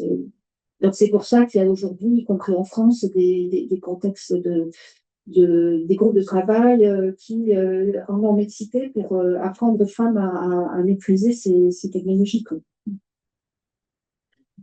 Donc je suis d'accord avec vous que de la même manière que j'avais introduit mon débat en disant qu'il ne faut pas romantiser les savoirs des femmes, de la même manière, il ne faut pas évidemment limiter le travail des femmes en agriculture à une agriculture sans machine, quoi. Ça, c'est aussi notre forme de forte inégalité. Mais il y a des enjeux très forts aujourd'hui avec les nouvelles technologies, y compris pas qu'en France. En Inde, par exemple, il y a une forme de numérisation. Enfin, ils sont très avancés sur un certain nombre mais souvent les femmes en sont exclues, à la fois de ces apprentissages et de l'accès aussi en termes financiers à ces nouvelles technologies. Et dans Atelier Paysan, ils ont mené aussi une réflexion sur les questions des genres et techniques. C'est pas que c'est aussi adapter les outils au corps, parce que beaucoup des outillages sont adaptés à des corps normés, souvent d'hommes grands, costauds. Il y a aussi cette question d'adaptation des outillages à la différence des corps. Oui. Alors, c'est bon. Oui. Oui, alors donc juste pour répondre aussi à cette question des machines, au Kenya, actuellement, il y a tout un groupe de jeunes ingénieurs et bricoleurs qui se sont mis à reconfigurer de l'outillage pour qu'il puisse être utilisé de manière assez autonome par des petits et moyens agriculteurs, que ce soit des charrues ou d'autres types d'équipements. Et donc, ce sont des machines qui sont donc robustes, mais qui sont relativement autonomes et que les gens sur place peuvent réparer. Et je pense que ça fait quelques années qu'ils ont entamé ce processus dans différentes parties du Kenya. Et les femmes, ils trouvent effectivement des bénéfices importants. Et si j'ai bien suivi, voilà, ça commence à se répandre un petit peu en Afrique de l'Est, dans les pays voisins, cette démarche de enfin, non pas réinventer, mais adapter l'outillage pour qu'il puisse, l'outillage agricole, pour qu'il puisse qu'il puisse faciliter un petit peu la tâche des agriculteurs et agricultrices ruraux qui ont des petits revenus et qui n'ont pas forcément voilà, des surfaces de culture qui rendraient indispensable l'utilisation des gros tracteurs. Donc, c'est pour tous ces autres types d'agriculture qui n'ont pas forcément complètement retourné la terre, mais qui vont aussi alléger le travail physique. Donc ça, c'était le premier point. Il y a effectivement dans le sud, ou en tout cas certainement en Afrique, une réflexion et des actions qui ont été entamées sur cette question du petit et moyen outillage, avec un objectif d'autonomisation aussi des personnes. Donc ça, c'est la première chose. La deuxième question que j'avais pour vous deux, donc on revient sur le foncier. Il y avait récemment, à l'occasion de la journée de la femme, on a une physio avec des femmes au Bénin qui s'organisent pour essayer de travailler sur la question du foncier, qui est vraiment un des grands, on va dire, une des grosses contraintes en termes d'accès à la terre, soit d'accès à la terre, soit on va dire, solidification des droits des femmes par rapport à la terre et donc de leur liberté d'agir sur différents territoires. Et une des personnes qui est intervenue nous a montré un exemple en Inde où des femmes ont commencé à revendiquer le droit de cultiver 1 hectare. C'est-à-dire l'accès juste pour chaque femme du village à 1 hectare pour assurer justement la sécurité alimentaire de la famille. Et donc, je voulais savoir si dans vos travaux, vous avez vu ce type d'initiative et comment est-ce que vous, là, donc au Sénégal, au Brésil ou au Chili, euh, et est-ce que pour vous, euh, on va dire la différenciation entre le travail des femmes dans les jardins, dans les potagers, pour la souveraineté alimentaire, vous le différenciez vraiment de la place de la femme dans l'agriculture, l'agriculture, on va dire, commerciale.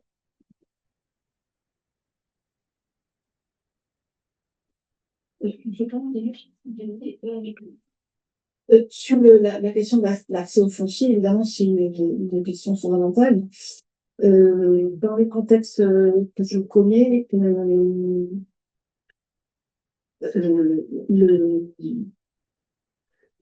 y a quand même une grande différence entre le contexte nord et le sud, c'est que c'est justement la reconnaissance des droits des agricultrices et paysannes, notamment vis-à-vis du foncier.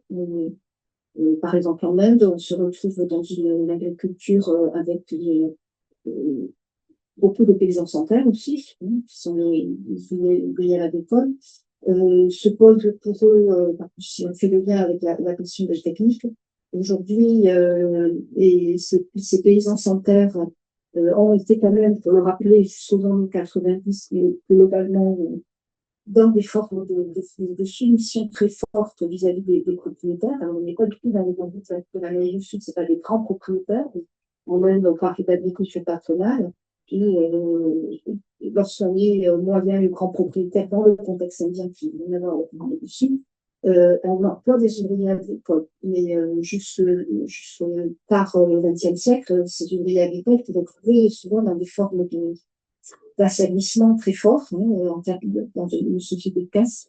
Et à partir des années 80-90, il y a eu des formes d'émancipation, et donc toutes de ces familles ont souhaité que leurs enfants, filles et garçons, quittent le monde agricole et fassent des études, etc., pour sortir de la condition des ouvriers agricoles.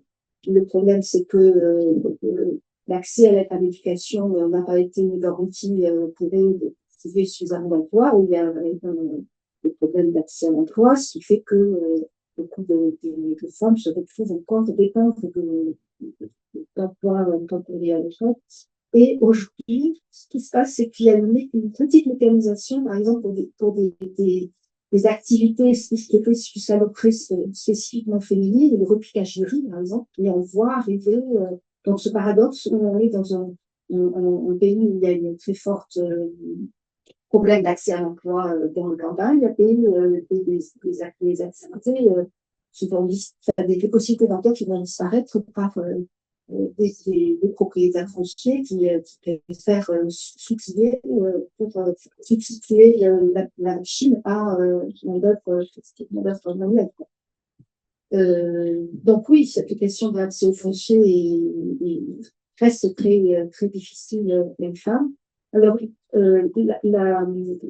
la situation montre que lorsqu'il y a des revendications d'accès à des titres, on parle de titrisation des terres et de reconnaissance foncière pour les femmes.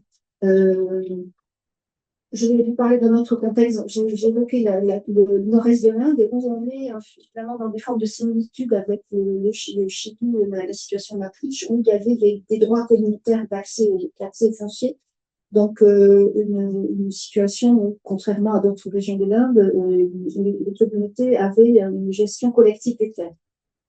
Et avec cette politique qui s'est imposée à partir surtout des années 90 partout dans le monde de cette idée que le foncier, que la privatisation du foncier était une assurance d'amélioration de la productivité agricole. Hein, la FAO a beaucoup soutenu cette politique. On constate que l'accès privé à la terre pour les femmes n'était pas forcément une garantie pour elles d'assurer la reconnaissance de leur place, parce qu'il peut y avoir des pressions sociétales qui font que finalement la terre, même lorsqu'elle est acquise à titre individuel, elle peut être revendue ou l'héritage n'est pas forcément en faveur de leur fille. Bon. Et puis, dans le contexte communautaire, finalement, cette division privée du foncier a des effets aussi très conséquents pour les femmes parce qu'elles n'ont plus accès à des terres collectives qui leur assuraient aussi une certaine reconnaissance et la possibilité de pouvoir accéder à une diversité de ressources. Voilà. Donc, la question de la privatisation du foncier n'est pas du tout comme une panacée. Et au Brésil, il y a une propriété familiale, en fait, avec quand même ce qui est intéressant au Brésil, c'est qu'il y a des politiques publiques qui s'appuient sur par exemple, dans le Nord-Est, pour avoir accès aux politiques publiques, c'est au nom des femmes, en fait, et notamment l'installation de réserves d'eau. Les réserves d'eau sont inscrites au nom des femmes. Donc, il y a des politiques publiques qui reconnaissent vraiment l'importance des femmes sur l'exploitation. Peut-être pour résumer la situation foncière, en tout cas en contexte mapuche, c'est une société patrilocale, donc souvent les femmes vont se déplacer chez leurs conjoints. Et donc quand elles héritent de terre, souvent elles n'en font pas l'usage. Donc dans les faits, elles sont propriétaires, mais ça peut être un membre de la famille, un père qui va en avoir l'usage. Ou alors elles sont revendues. Voilà. Là, ça pose un premier problème, surtout s'il y a séparation, quoi. Et puis après, moi, j'ai eu beaucoup de cas où les femmes, si elles étaient propriétaires, dans le cas de femmes célibataires et qui vivaient avec leur famille, parce que souvent il y a des terres familiales et elles ont leur maison et puis un frère à la maison à côté, ou éventuellement les parents s'ils sont encore là. Et en fait, ce qui se passe, c'est que pareil, dans la pratique, j'ai eu beaucoup de cas de frères qui, en fait, prenaient propriété de l'espace de la femme ou décidaient de ce qui allait être fait dessus. Après, en contexte mapuche, c'est très complexe parce qu'il y a aussi une histoire coloniale que je n'ai pas racontée, mais il y a eu une réduction énorme du territoire autochtone qui est à la suite de plusieurs processus, notamment très forts avec l'indépendance chilienne. Et donc, en fait, il y a de moins en moins de terres disponibles pour les familles mapuche. Alors, il y a un mécanisme étatique qui leur permet de revendiquer un accès à la terre. Ça prend des années. Quand ils récupèrent des terres, c'est souvent des terres qui sont achetées à d'anciennes propriétés forestières. Donc, aller cultiver sur d'anciennes plantations forestières où le sol est bousillé, etc. Là, c'était le cas de Cynthia, par exemple, je ne sais pas si vous vous souvenez, qui était auto-plantation forestière. En fait, elle vit sur une récupération de terre par sa communauté. Donc, quand elle est arrivée, c'était que de la plantation de pin et d'eucalyptus. Ils ont dû eux-mêmes retirer. Et elles, son défi, ça a été de se dire, je vais essayer de faire un potager dans cet espace-là. Donc voilà. En fait, voilà. Et ce qui se passe, c'est qu'on a de moins en moins d'hectares par famille. Je crois que la moyenne, elle se situe autour de 5 hectares par famille, ce qui est très peu quand on a des familles nombreuses. Donc, vivre de l'agriculture, c'est de plus en plus difficile, sachant en plus les conditions de stress hydrique, de manque d'accès à l'eau, etc., qui sont très, très problématiques au Chili. Ça pousse souvent les femmes, je ne l'ai pas dit, mais à avoir un travail salarié ponctuel, souvent dans le service, dans le soin à la personne ou en tant que saisonnière dans des travails, enfin dans des plus grandes industries. Enfin, il y a une énorme féminisation du travail agricole aussi. Euh, voilà. Oui, la préférence. Ouais, et ici. Merci beaucoup à toutes les deux aussi de nous faire les passeuses de toutes ces pratiques, de toutes ces expérimentations et résistances, et notamment à travers des images, des photos et des affiches, parce que voilà, je travaille à Bolivie, en Argentine, on sait la force esthétique aussi de ces mouvements, donc c'est beau de voir aussi ces visuels. J'avais des questions plutôt pour Mélanie, du coup. Euh, bon, le Chili, enfin, c'est un peu implicite dans tout ce que tu as raconté, mais il y a une constitution de merde, disons-le, héritée de Pinochet, qui autorise notamment la privatisation de l'eau. Euh, donc voilà, du fleuve qui passe sur votre terrain, l'eau est à vous. Voilà, bon, vous pouvez en faire ce que vous voulez, alors que l'eau coule, évidemment. Et je me demandais, est-ce que justement, Alain Nouri a fait partie de ce processus qui consistait à donc réécrire la constitution chilienne, je crois que c'était en 2021, ça doit correspondre à peu près à quand tu as commencé ta thèse, je crois. Voilà, est-ce que tu as des informations sur ça? Est-ce qu'elles en ont fait partie, ou avec le Front Autochtone peut-être, avec une alliance plus large? Euh, et est-ce qu'il y a eu des conséquences dans le texte qui n'a finalement pas été approuvé, parce que ça a été refusé en référendum, malheureusement, pour plein de raisons complexes? Et l'autre question que j'avais, c'était on voit bien qu'elles ont un rôle central, notamment par rapport à enfin, la question de l'eau, on va dire. Comment réagissent les hommes face à ça? Il doit y avoir de la méfiance, il doit y avoir quelque chose de très, évidemment, dissocié, sectorisé, etc. Mais, comment dire, l'évidence est là aussi, elles font un travail de survivance de la communauté entière, hommes et femmes compris. Est-ce que ça suscite des vocations? Peut-être qu'elles sont tues, peut-être qu'elles ne s'expriment pas, mais est-ce que les autres se rendent bien compte que là, il y a quand même un modèle alternatif nécessaire dont tout le monde a besoin? Et puis la dernière question, c'est est-ce que quand c'est qu'on les rencontre? Je sais que à chaque fois, c'est toujours on se fait les passeurs, les passeuses, mais c'est aussi important d'avoir ce contact réel, physique aussi avec les personnes. Alors, on comprend que ça doit être difficile, mais est-ce que tu as pensé peut-être aussi à des échanges internationaux voilà, en présentiel? Merci. Merci pour ces questions. On va prendre juste tout de suite une autre question qui sera la dernière question. Et puis après, voilà, je vais laisser répondre. Et puis il y aura un petit temps de pause avant de reprendre pour la deuxième conférence à 11h15. Voilà. Et, on prend tout de suite la dernière question. Et puis, je vais laisser quand même. Merci. Oui, merci beaucoup. Alors, au CFSI, un de nos enjeux, c'est systématiquement faire le lien entre les enjeux ici ou là-bas. C'est pas toujours facile parce que les modes culturels, les façons de fonctionner sont très, très distincts. Même si je reconnais que des expériences, notamment des femmes autochtones en Amérique latine, sont extrêmement inspirantes. Mais peut-être pour réatterrir sur le modèle français, l'élite du modèle français, où on imagine effectivement cet homme pris dans un modèle économique et social patriarcal, extractiviste, productiviste, qui empoisonne l'environnement et qui est tout seul sur son tracteur, avec des problèmes de santé mentale aussi. Et sans essentialiser ce que peuvent apporter ou construire des femmes qui seraient solidaires entre elles. Je me demandais si vous étudiez aussi les réseaux. C'est très beau, effectivement, cette solidarité féminine, mais qui est aussi. La violence est telle que c'est une obligation.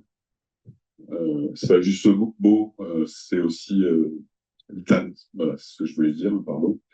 Et du coup, pour rebondir sur le contexte français, ce qu'ont partagé nos amis des lycées, il y a aussi des réseaux d'entraide qui commencent à se monter entre femmes agricultrices en France. Est-ce que c'est étudié par la recherche? Voilà, comment vous l'analysez? Qu'est-ce que vous en pensez? Qu'est-ce que ça peut apporter à tout, pour permettre à plus de femmes de s'installer dans l'agriculture et de se sentir épaulées, aidées? Voilà, merci. Merci. Merci beaucoup pour ta question. Et je note que le stress n'aidant pas, j'ai oublié de mentionner effectivement quelque chose de très important, qui est cette fameuse constitution héritière de Pinochet, qui malheureusement n'a pas été modifiée en 2022. Une constitution qui privatise l'eau, effectivement. Euh, alors, effectivement, quand j'ai commencé ma thèse, j'étais rapidement plongée dans cette réécriture de la Constitution. Donc, juste pour très rapide contexte, il y a une énorme crise sociale en 2019 au Chili. J'y étais déjà parce que j'avais déjà l'habitude d'aller au Chili. Et donc, suite à ça, il y a eu tout enfin, voilà, un processus pour changer la Constitution. Bon, je ne vais pas rentrer dans tous les détails dans le détail de ces processus, mais effectivement, alors Anna Mouret a participé, il y a eu plusieurs mécanismes, des mécanismes citoyens de participation, et il y a eu aussi des mécanismes autochtones. Peut-être que je peux dire aujourd'hui, et pour aller vite, euh, un des groupes que j'ai suivi a participé à écrire en fait une proposition de norme dans le cadre de ces mécanismes de participation autochtone. Donc c'était assez fort puisqu'elles se sont réunies pour écrire une norme qui s'appelait norme, si je me souviens exactement, pour la souveraineté alimentaire des peuples. Et donc dans cette proposition de norme, elle parlait du fait de protéger les semences, les terres, etc., l'eau, bien évidemment. Voilà. Donc, cette norme a été ensuite envoyée et discutée par l'Assemblée constituante. Donc, il y avait tout un mécanisme. Et Anna Mouret avait par ailleurs aussi fait une proposition autour de la souveraineté alimentaire. Après, Anna Mouret a un long travail de elle travaille aussi avec des représentants institutionnels du ministère de l'Agriculture, etc. Donc, un long travail aussi pour essayer d'infléchir des politiques publiques autour de la souveraineté alimentaire, des droits des femmes rurales aussi, qui est quand même le cœur de l'association. Donc voilà. Et puis aussi, pareil, ce même groupe qui a fait cette proposition de norme, c'était intéressant parce qu'il y avait par ailleurs une consultation autochtone sur cette constitution. Et donc, il y avait plusieurs formes de consultation, ou une auto-gestion de consultation par les communautés elles-mêmes, ou une consultation organisée notamment par les communes. Et donc, des femmes de ces groupes-là sont allées à la mairie pour demander au maire en lui disant c'est pas normal, il faut que vous organisiez la consultation autochtone et que vous informiez les gens. Elles ont fait aussi un travail d'information incroyable en jouant sur un réseau d'interconnaissance quand même assez étendu et en allant voir les voisines, les voisins pour leur demander, pour faire en sorte aussi de voter quand il y a eu le vote de la Constitution, une fois qu'elle a été écrite, il fallait dire oui ou non. Et donc de faire tout un travail de plaidoyer pour que soit votée cette nouvelle constitution, qui malheureusement n'a pas été retenue. Et bon, sur la question de l'eau, la réaction des hommes, pardon, en fait, en tout cas au niveau au niveau local, c'est plutôt bien vu en fait tout ce qu'elles font parce qu'elles ne le font pas elles n'ont pas un discours en soi féministe et elles portent avant tout un projet pour leur communauté, pour leur territoire. Donc, et elles agissent depuis des sphères et des espaces qui sont assez autorisés en fait. Donc globalement, c'est plutôt et ça leur permet aussi de gagner en légitimité dans des espaces communautaires. T'as Saint-Génina qui, à côté, lutte pour les semences, l'agriculture paysanne, etc. Donc, c'est plutôt bien vu, en fait. Ça leur fait aussi gagner en légitimité. En revanche, peut-être juste voilà, donner un détail, mais il y avait un projet de monoculture de cerises près d'un des terrains où j'étais.